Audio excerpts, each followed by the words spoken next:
Hello Internet, welcome to the Nerd Sanctuary. This is Yami. I'm going to be doing my first ever deck profile today, and what better clan than my favorite one for my first video, the Narukami clan. Today I'll be talking about my Armor Break Dragon build. This beautiful guy right here, his ability just can overwhelm the enemy. Alright, let's start with the grade 0s. That's how I'm going to do most of these. Starting with Brawler Volt Knuckle Draco Kid. He has the Forerunner, much like a lot of grade 0s. And when he boosts, if there are no rear guards in the opponent's front row, the boosted unit gets plus 3,000. With Armor Break's ability to take out all cards in both players' front row, this can be a very good boost for him to increase his already impressive power.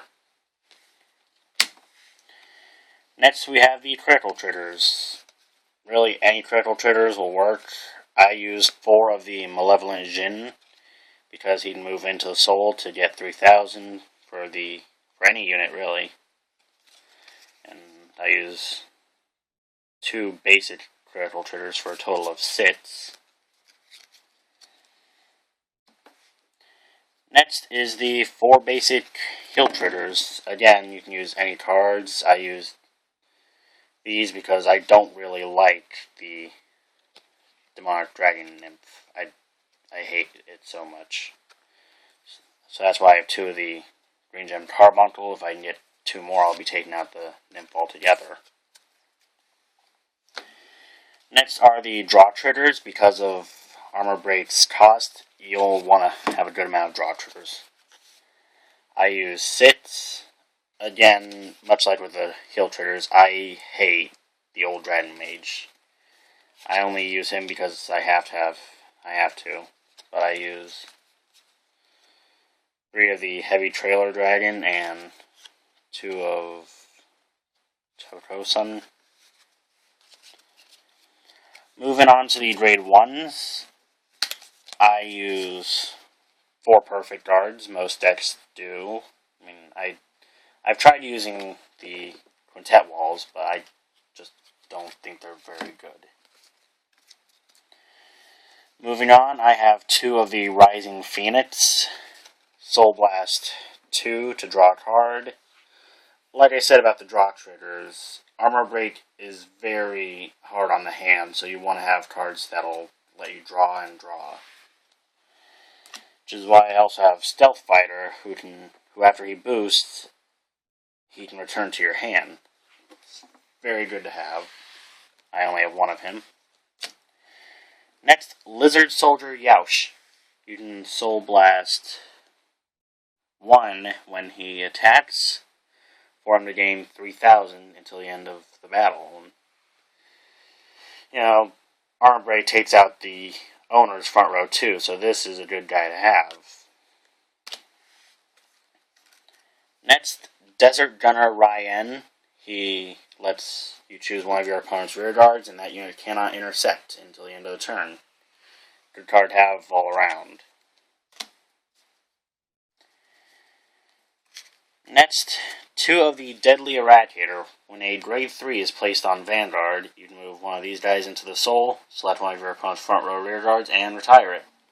Retiring is a pretty common theme in the Narukamis. It's what they specialize at.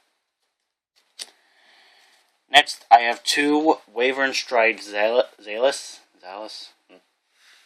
But you can rest this unit to give one of your other units 2,000 power. And with Armor Break's ability to retire your front row, it's good to have 1 or both of these guys in your front row use their skill to give 4,000 to Armor Break. Then Armor Break's skill would let you retire them. That way you don't lose any attack power. Well, any more than you already do. Next is the Conquering Eradicator Dokase, and when he's placed on rear guard, you can rest him to choose 2 of your opponent's rear guards, and they cannot intercept. Moving on to the grade 2s, I have Dragonic Death Scythe. Counterblast 2 when he's placed on Vanguard or rear guard, as long as your Vanguard's a Narukami. You can choose one of your opponent's grade 2 or less rear guards and retire it. I'm pretty sure same effect Blaster Dark has on the Vanguard Circle. Interesting. Next, I have 2 of Demonic Dragon Berserker Garuda. His skill, if his attack hits, you can turn up a card in the damage zone as long as your Vanguard's a Narukami. Armor Break Dragon's heavy on the counterblast too, so that's good. Next is Hex Cannon Wyvern. When he attacks, if the number of cards in your opponent's damage zone is 3 or more, he gains 3,000. Just a pretty basic boost, still very good.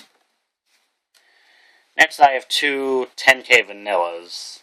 It doesn't really matter which ones you use, but I prefer Thunderboom Dragon. So that's why I have him. Next, 1 of Desert Gunner Shiden. Same effect as Ryan. On Vanguard or Rearguard, he will stop one of your opponent's cards from intercepting the turn he's played. And now 2 of the Dragon Monk Ensei. When it attacks from Vanguard or Rearguard, if you have 4 more other Narukami Rearguards, you get to draw a card. Like with a lot of stuff in this deck, you want to be able to draw cards. And 2 of the Brawler Old Hand Dragon. He is a 10,000 intercept. Again, with a lot of these cards, you don't need this one specifically, I just prefer it.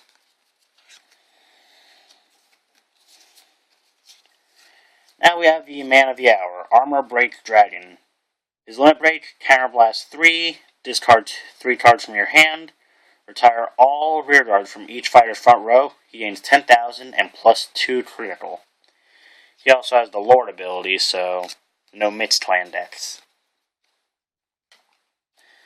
And there is also Eradicator Ignition Dragon. He is a Break Ride unit. Counterblast 1 when an Narukami rides it.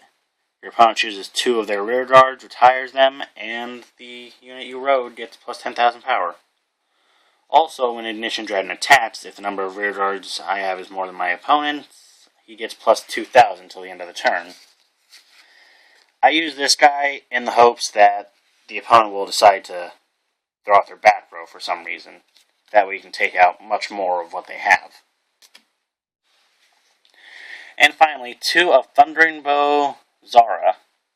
When it attacks, if you have a Narukami Vanguard, choose a card from your damage zone, turn it face up. Same as Garuda, except grade 3. I repeat for the final time, Armor Break is heavy on the counterblasts. You want cards like this. Well, that is the entirety of the deck profile. If you like what you see, like, comment, subscribe. This has been Yami, showing you one of my favorite decks, and I will see you later.